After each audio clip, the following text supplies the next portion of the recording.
Bienvenidos, y hoy están escuchando el podcast J y J y vamos a tener una persona bien especial hoy, pero vamos a empezar a hablar inglés porque la mayoría de las personas que están escuchando hablan inglés. Ahora vamos a empezar. Hi, my name is Jackie Chang, and today we have a very special guest like you read in those lovely subtitles. So he has quite an interesting story. However, his name is Santiago and he's from Spain, and today he called in for some advice. So hopefully me and my crew can give him some good advice that can help him, and so can you guys by leaving some comments, and it'll show up on the screen and he'll be able to see it too. However, we need to talk about his adventures first. So Santiago used to be a sheep herder. Now, we'll get more into why he's not a sheep herder anymore, but let's talk about how he became a sheep herder first. So basically, Santiago was destined to be a priest by his parents. However, he wanted to be a sheep herder because he liked traveling, so he followed his little dream and became a sheep herder. Now, he had a reoccurring dream, which is what caused him to not be a sheep herder anymore. And now, many of you may be wondering, why would that make him stop doing something that he loves? Well, this dream was very special and different. This dream showed him a treasure that he could find, and he was very confused because every time it would almost show the treasure and the location of it, he would wake up. So he went to a mystic and a king for advice on what to do and what this dream really meant. And both of them told him to go follow that treasure. And they also gave him the advice that it was in Egypt. However, this king gave him especially even more advice because he gave him the advice to follow his omens, and he gave him two very special stones. These two stones were called Urim and Thummim, and they represented yes and no, and it helped Santiago read his omens. So he used this advice and he continued to look for his treasure, and he went from Spain all the way to Africa and he started his journey. But now he said that he's stuck and he doesn't really know what to do. So let's hopefully help him and give him some wisdom on what to do and how to proceed to follow his dreams, and hopefully we can see some new adventures that he's doing. Oh, that's the phone right there. Hello? Santiago, how are you? Confused. Well, Santiago, explain to us where you are right now and what's going on. What's wrong? I got robbed. Oh, Jesus, Santiago. That's not the issue, though. I know I got robbed, but after I got robbed, I recovered. I was able to help a good pal build up and advance in his crystal shop, and now I'm in a stable position where I can go back to Spain and buy twice as many sheep that I had and live stably. But something in me is telling me to not go, and something in me is telling me to follow my dream that I had. Well, Santiago, what does your heart tell you? Don't tell us. You tell yourself. And I think that you have a promising future regardless of what you do. But if you don't chase your dreams, you're forever going to regret it. You can see all these comments here. Everyone's telling you to chase your dreams. So you have to choose what you want to do and what you think is right. You will live a comfortable life regardless what you do. But you will always think back in these moments and regret that you didn't chase your dream. So tell yourself what you want to do. Santiago? Santiago? Oh well, there he goes, everybody. The connection cut off, but hopefully we can get in touch with him again soon and bring him back. And we'll be looking forward to giving him more advice, and hopefully this really helped him. But all we can do is just see what happens. So thank you all for tuning in and giving some comments, and hopefully your comments also help Santiago. So let's move on now.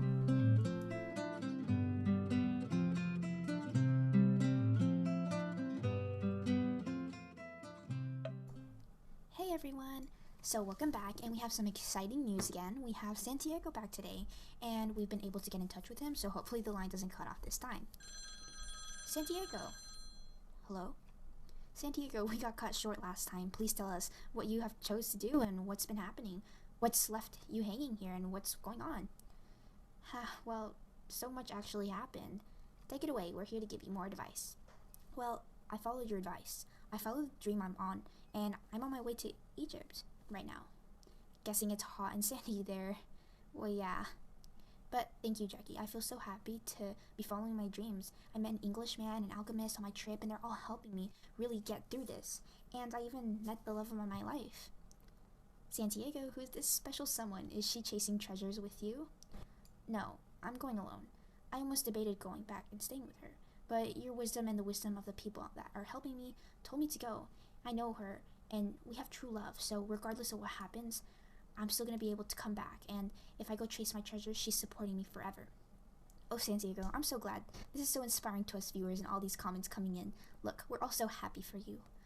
Well, all I can do now is just chase my treasure. Of course. Well, Santiago... Oh, the caravan is leaving. I have to go, but thank you for all the advice and wisdom. I hope you all can learn from what I'm doing right now, and hopefully I can come back for some more advice. Oh, well, there he goes again, everyone. Well, we'll get back to a different topic now as we've completely run out of time. So... Breaking news, everybody. Santiago has found treasures under a sycamore tree in his hometown Spain, and he spent months looking for it in Egypt, and it's right here. Santiago is now going back to the love of his life, and now we're going to talk to a mystic that had a couple words with Santiago before he went on his adventures.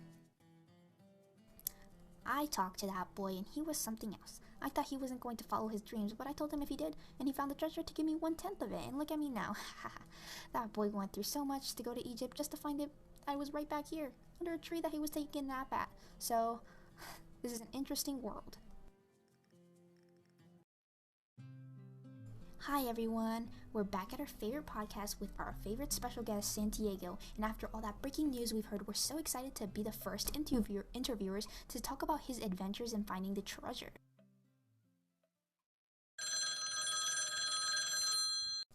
Hello? Santiago, don't cut out on us again this time. I'm truly thankful for all of you. Everyone was right. I would have regretted not following my dreams. Santiago, tell us more, something that we can all take from your experiences. All I can really say is just to chase your dreams and follow your heart. Don't let anything or anyone stop you. If you get to a low point in your life, just get back up and keep going, because if you really want your dreams to come true, you have to chase them as well. I almost stopped for the love of my life. I love her, but if I stopped for her, I would have never chased my dreams. But she supported me through my journey. I felt her kisses in the wind all the way in Egypt, and I came back and reunited with her. If I wasn't to go on that trip, I wouldn't be the man I am now. It is funny how this world knew exactly where my treasure was, back at home, and many may think that it was such a waste of time to go all the way to Egypt, but I think that if I never went on that trip, I would have never gotten the knowledge I have now. I feel like a new man. And I hope everyone can see this experience and use it with your own dreams and use it in your life, because I feel like everybody should chase their dreams no matter what. Wow, Santiago, you're really making me want to get off this chair and go find my treasures right now. And I hope everyone feels the same way. This is an inspiring story, and it should honestly be in a book. I think you should write a book, Santiago. Oh, well, there he goes again. We can only guess and see what he'll do in his future, and hopefully we can bring him back, and all we can do is support his journey. And I'm so thankful for all of your comments, everyone, and he is too. So our time is gone again, and we will see you on the next one. Bye-bye. Now that the podcast is done, I genuinely just want to talk about the book by itself. I really think that if you haven't read it, that you should, because when I said that I wanted to jump off my chair and start chasing my dreams, this is exactly what that book made me feel.